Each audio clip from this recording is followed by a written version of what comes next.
এখন আর মুসলমানের বিয়ে কোনটা এটার খুঁজা পাওয়া যায়। পুরা অনুষ্ঠানের মধ্যে সবই হয়েছে, বিয়ে হয়েছে কোনানে এটার কয়ে পাওয়া যায়। বুঝেন নাই কথা? গায়ে হলুদ এটা তো বিয়ে না, এটা তো ইসলামের কিছু নাই। এটা 70,000 টাকার গেট, এটার সাথে ইসলামের কোনো সম্পর্ক নেই। কথা বুঝছেন কিনা? পুরা প্যান্ডেলের ভিতরে এই বেড়া বেড়ি একত্রে ভাত খাওয়া, এটার সাথে তো ইসলামের কোনো সম্পর্ক নেই।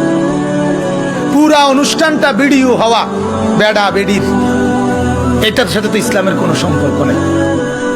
মেয়েটা যেখানে সাজাইতেছে সেখানে সবগুলো ফোলা জোয়ান জোয়ান ছেলে গিয়া গিয়া প্রত্যেকে নিজ নিজ মোবাইলে ছবি উঠাইতেছে, বড় বড় মোবাইল দিয়া।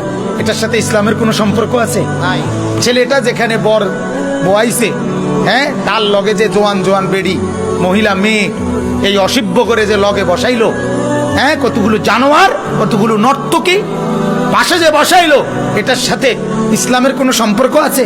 ছেলেটা যেখানে বর বয়াইছে, হ্যাঁ, তার লগে যে জোয়ান জোয়ান বেড়ি মহিলা মেয়ে এই অসভ্য করে যে লগে বসাইলো, হ্যাঁ, কতগুলো জানোয়ার, কতগুলো নর্তকী পাশে যে বসাইলো, এটার সাথে ইসলামের কোনো সম্পর্ক আছে?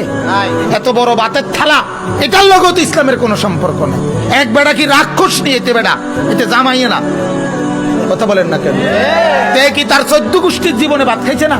তার এতুটি বাদ দিলেন কেন? আশ্চর্য কথা আপনি বলেন। এত